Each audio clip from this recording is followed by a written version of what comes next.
السلام علیکم ورحمۃ اللہ وبرکاتہ۔ اعوذ باللہ من الشیطان الرجیم، بسم اللہ الرحمن الرحیم۔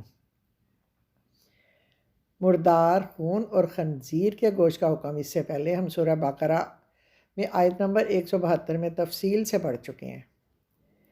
انسانی علم چاہے اللہ کے قانون کی حکمت تک رسائی حاصل کر سکے یا نہ کر سکے، اللہ تعالیٰ نے یہ فیصلہ بہرحال کر دیا ہے کہ یہ چیزیں خوراک کے لیے پاکیزہ نہیں ہیں۔ ہمارے لیے تو صرف حکم الہی ہی کافی ہے، اس لیے کہ اللہ تعالیٰ صرف انہی چیزوں کو حرام قرار دیتے ہیں جو ناپاک ہوتی ہیں، جو کہ انسانی زندگی کے لیے نقصان دہ ہوتی ہیں۔ یہاں مردار کا ذکر ہے تو مردار کسے کہتے ہیں؟ مردار وہ جانور ہے جسے گلا گھونٹ کر مارا گیا ہو، یا وہ خود مر گیا ہو، یا جو کسی اونچی جگہ سے گر جائے، کسی پہاڑی سے یا کنویں میں گر کر مر جائے، یا وہ جانور جسے دوسرا جانور مار کر ہلاک کر دے، یا جسے درندے نے پھاڑ کھایا ہو۔ یہ سب مردار کی اقسام ہیں اور حرام ہیں۔ ہاں، اگر وہ زندہ ہوں اور انہیں ذبح کر لیا جائے تو کھانا جائز ہے۔ اس سے یہ معلوم ہوتا ہے کہ حلال جانور کا گوشت صرف ذبح کرنے سے حلال ہوتا ہے، اور اسے ہلاک کرنے کا اور کوئی صحیح طریقہ نہیں ہے۔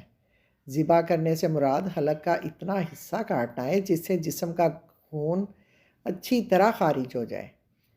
جھٹکا کرنے یا گلا گھونٹنے یا کسی اور تدبیر سے جانور کو ہلاک کرنے کا نقصان یہ ہوتا ہے کہ خون کا بہت سارا حصہ جسم کے اندر ہی رہ جاتا ہے، اور وہ جگہ جگہ جم کے گوشت کے ساتھ چمٹ جاتا ہے۔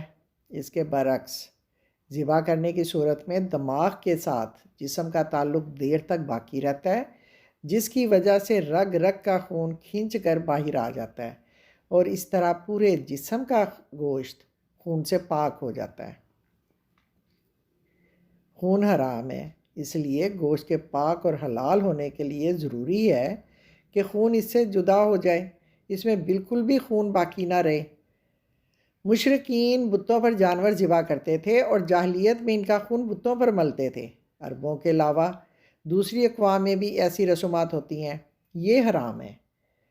یہاں لفظ نصب استعمال ہوا ہے، اس سے مراد ایسے مقامات ہیں جن کو لوگوں نے غیر اللہ کی نظر و نیاز چڑھانے کے لیے مخصوص کیا ہو، خواہ وہاں کوئی لکڑی کی یا پتھر کی مورت ہو یا نہ ہو۔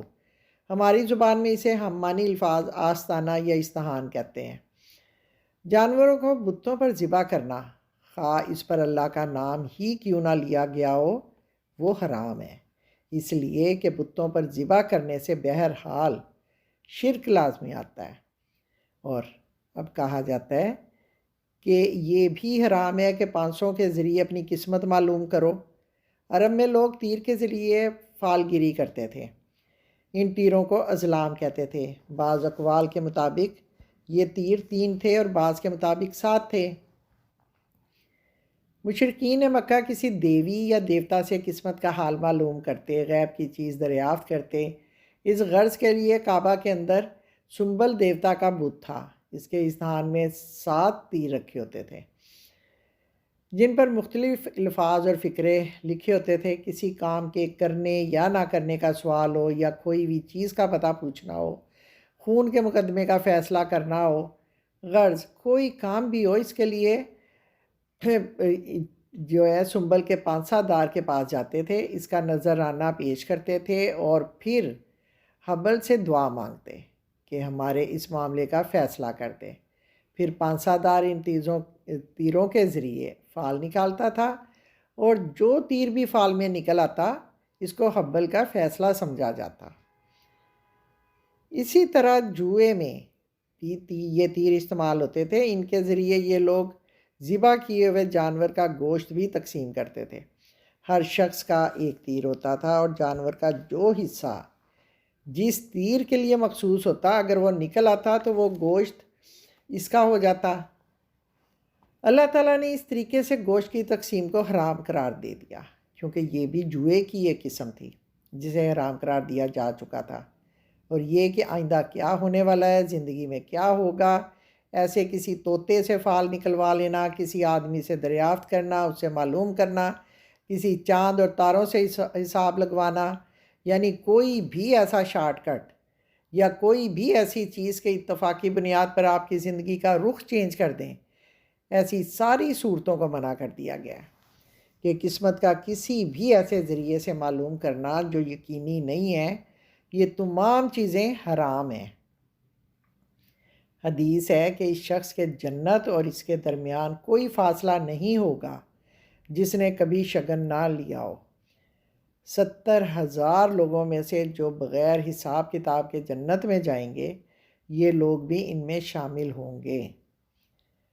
اب یہ کہا جاتا ہے کہ اگر کوئی شخص بھوک کی وجہ سے جس کی جان پر بنی ہو، اس کی زندگی خطرے میں ہو، اسے ان محرمات یعنی مردار میں سے کھانا جائز ہے، لیکن اس میں بھی شرط یہ ہے کہ وہ جان بوجھ کر گناہ نہ کر رہا ہو اور وہ صرف اتنا کھائے کہ اس کی زندگی بچ سکے۔ یہاں یہ بات ذہن میں رکھنا بہت ضروری ہے کہ دین اسلام میں سہولت دی گئی ہے۔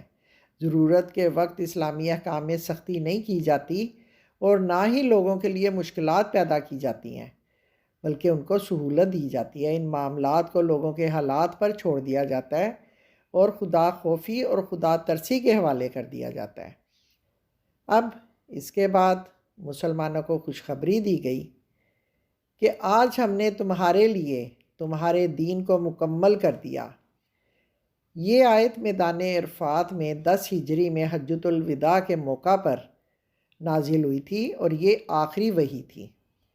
یہ آیت اس وقت نازل ہوئی تھی جب اسلامی حکومت قائم ہو چکی تھی، قرآن نازل ہو چکا تھا، اللہ نے دین کو مکمل کر دیا تھا، اب اس میں کسی بات کا اضافہ نہیں کیا جا سکتا تھا، اور اہل ایمان پر اللہ کی نعمت مکمل ہو گئی، اور وہ ان کے لیے دین اسلام کو اللہ تعالیٰ نے بطور دین قبول کر لیا۔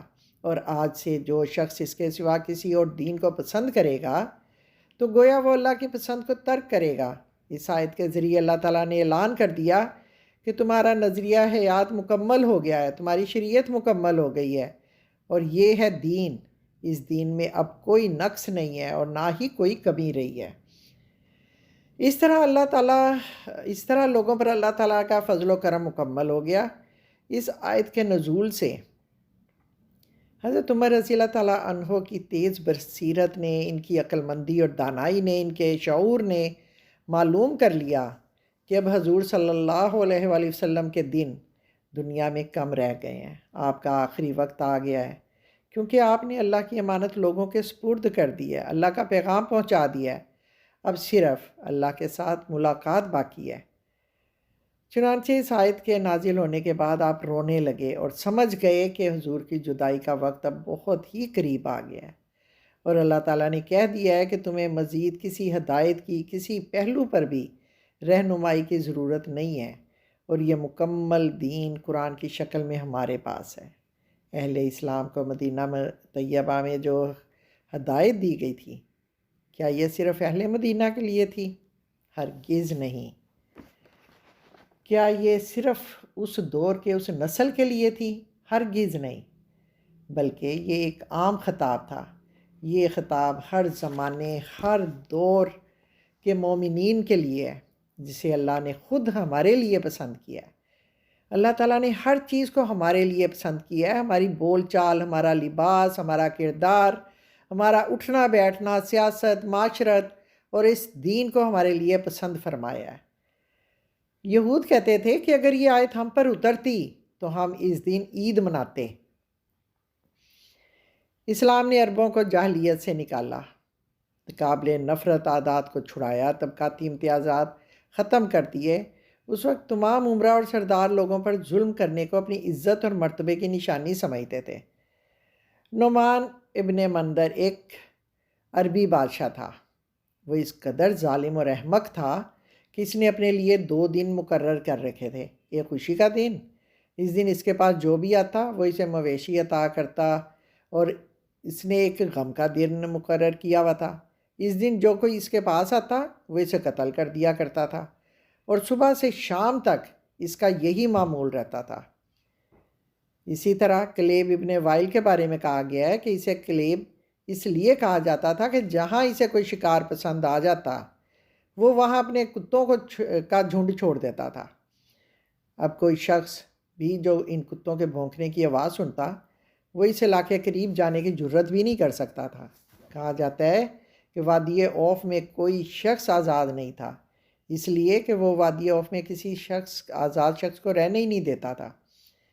کہنے کو وہ آزاد تھے مگر تھے غلام۔ اسلام نے ان تمام گندگیوں سے پاک کر کے عربوں کو ایک امت بنایا۔ اللہ کی طرف سے اس امت کے لیے اسلام کو بحیثیت دین قبول کر لیا۔ اس امت سے سب سے پہلے یہ ڈیمانڈ کرتا ہے کہ وہ اللہ کی اس پسند کی قدر و قیمت جانے اور اس کے بعد اس دین پر اپنی پوری طاقت سے جم جائے۔ اب یہاں فرمایا جا رہا ہے کہ لوگ پوچھتے ہیں کہ ان کے لیے کیا حلال کیا گیا ہے۔ یہ سوال ان لوگوں کی طرف سے ہے جو ایمان لائے، اور یہ اس بارے میں ہے کہ ان کے لیے کیا کیا حلال ہے۔ اس سوال سے ہمیں معلوم ہوتا ہے کہ اس وقت مسلمانوں کی نفسیاتی کیفیت کیا تھی۔ ان کے اندر ہر وقت احتیاط پائی جاتی تھی، اور وہ ان تمام کاموں میں حرج محسوس کرتے تھے۔ وہ ان تمام کاموں سے ان چیزوں کو شک کی نظر سے دیکھتے تھے جو وہ دور جاہلیت میں کرتے رہتے تھے۔ ان کے دلوں میں یہ خوف رہتا تھا کہ کہیں اسلام نے ان چیزوں کو حرام نہ قرار دے دیا ہو، اس لیے وہ ہر وقت پوچھتے رہتے تھے کہ آیا یہ بات جائز ہے یا ناجائز۔ جب انہوں نے ان آیات کو سنا جن میں بعض چیزوں کو حرام قرار دیا گیا تھا، تو انہوں نے حضور پاک صلی اللہ علیہ وآلہ وسلم سے حلال چیزوں کے بارے میں پوچھنا شروع کر دیا۔ پوچھنے والوں کا مقصد یہ تھا کہ انہیں تمام حلال چیزوں کی تفصیل بتائی جائے تاکہ ان کے سوا ہر چیز کو وہ حرام سمجھیں۔ جواب میں اللہ تعالیٰ نے حرام چیزوں کی تفصیل بتائی اور کہا گیا کہ تمہارے لیے تمام پاک چیزیں حلال کر دی گئی ہیں۔ یہ ایک ایسا جواب ہے جو قابل غور ہے۔ مسلمانوں کے احساس میں یہ بات ڈال دی گئی کہ تمہارے لیے کوئی پاک چیز حرام نہیں کی گئی، اور نہ ہی انہیں پاک چیزوں کے استعمال سے منع کیا گیا ہے، صرف ناپاک چیزیں حرام کر دی گئی ہیں۔ حقیقت بھی یہی ہے کہ جن چیزوں کو اللہ نے حرام قرار دیا ہے، قدرتی طور پہ طبعی احساس کی روح سے بھی انسان بھی ان کو پسند نہیں کرتا۔ اب یہاں شکاری جانوروں سے مراد کتے، چیتے، باز، شکرے اور وہ تمام درندے اور پرندے ہیں جن سے انسان شکار کھیلتا ہے۔ سدھائے ہوئے جانور کی صفت یہ ہوتی ہے کہ وہ جس کا شکار کرتا ہے تو اسے دوسرے عام درندوں کی طرح چیر پھاڑ کر نہیں کھاتا، بلکہ اپنے مالک کے لیے پکڑ کے رکھتا ہے۔ اس لیے عام درندے کا پھاڑا ہوا جانور حرام ہے، اور سدھائے ہوئے جانور کا شکار حلال ہے۔ حلال ہونا اس شرط کے ساتھ ہے کہ یہ شکاری جانور اس قدر سدھائے ہوئے ہوں کہ شکار کو پکڑ کے رکھیں اور مالک کے آنے تک اسے نہ کھائیں، اسے مالک کے لیے محفوظ رکھیں۔ اگر یہ شکاری جانور شکار کو پکڑ کر کھانے لگ جائیں تو ایسے جانور کے بارے میں یہ نہیں کہا جائے گا کہ وہ سدھائے ہوئے ہیں، اس لیے وہ شکار حلال نہیں ہوگا، بے شک انہوں نے تھوڑا سا ہی کیوں نہ کھایا ہو اور زیادہ حصہ باقی بچا ہو، اور بے شک وہ یہ جانور زندہ پکڑ کے لائے ہوں تو پھر بھی وہ پاک نہیں ہوگا۔ ان میں بھی اختلاف پایا جاتا ہے، اور اللہ تعالیٰ یہ حکم بھی دیتے ہیں کہ جب شکاری جانور کو شکار پر چھوڑو تو اللہ کا نام لو، یعنی بسم اللہ کہو، اس لیے کہ ممکن ہے کہ دانتوں اور پنجوں سے وہ شکار کو ہلاک کر دیں۔ اگر وہ شکار ہلاک ہو بھی جائے تو یہ ذبح جیسے ہی ہوگا اور حلال ہوگا، اور اگر شکار زندہ ملے تو اسے اللہ کا نام لے کر ذبح کر لینا چاہیے۔ بخاری اور مسلم میں آتا ہے کہ حضرت عدی رضی اللہ تعالیٰ عنہ بن حاتم نے نبی کریم صلی اللہ علیہ وآلہ وسلم سے پوچھا کہ آیا میں کتے کے ذریعے شکار کر سکتا ہوں؟ آپ نے فرمایا کہ اگر اس کو چھوڑتے وقت تم نے اللہ کا نام لیا ہو تو کھاؤ، ورنہ نہیں، اور اگر شکار میں سے اس نے کچھ کھا لیا ہو تو نہ کھاؤ، کیونکہ اس نے شکار کو دراصل اپنے لیے پکڑا ہے۔ پھر انہوں نے فرمایا کہ اگر میں شکار پر اپنا کتا چھوڑوں اور بعد میں دیکھوں کہ کوئی اور کتا وہاں موجود ہے، تو آپ صلی اللہ علیہ وآلہ وسلم نے فرمایا کہ اس شکار کو نہ کھاؤ، اس لیے کہ تم نے اللہ کا نام اپنے کتے پر لیا تھا، نہ کہ دوسرے کتے پر۔ اس سے معلوم ہوتا ہے کہ شکاری جانور کو شکار پر چھوڑتے ہوئے اللہ کا نام لینا ضروری ہے۔ یہی حکم تیر کا بھی ہے، شکار پر تیر چلانے سے پہلے اس پر بھی اللہ کا نام لینا ضروری ہے۔ اب مسلمانوں کو بتایا جاتا ہے کہ ہر وقت خدا سے ڈرتے رہو اور اللہ کے حساب کتاب سے ڈرو، بے شک وہ جلدی حساب لینے والا ہے، وہ حساب لینے میں دیر نہیں کرتا۔ قرآن پاک میں اللہ تعالیٰ فرماتے ہیں کہ ہر انسان کا عمل خواہ اچھا ہو یا برا وہ اس کے گلے کا ہار ہے۔ قیامت کے دن ہر آدمی کے سامنے اس کا رجسٹر کھلا ہوگا اور اس کا بھلا برا سب اس کے اندر لکھا ہوگا۔ آگے پھر اللہ تعالیٰ فرماتے ہیں کہ تیرا رجسٹر ہے تو خود پڑھ لے اور تیرا حساب تو خود کر لے۔ آدمی حیران ہو جائے گا کہ ہر چھوٹی بڑی چیز اس کے سامنے آ جائے گی اور اس نے جو کچھ کیا ہوگا وہ اس کے سامنے آ جائے گا۔ اے اللہ، ہم تیرے کمزور بندے ہیں، ہم تیرے قصوروار بندے ہیں، تیرے خطاوار بندے ہیں۔ تو ہمارے گناہوں کو معاف فرما، تو ہماری تمام لغزشوں سے درگزر فرما، تو ہماری خطاؤں کو معاف فرما۔ اے اللہ، تو ہدایت و رحمتوں کے دروازے کھول دے۔ اے اللہ، تو ہمارا بن جا اور ہمیں اپنا بنا لے۔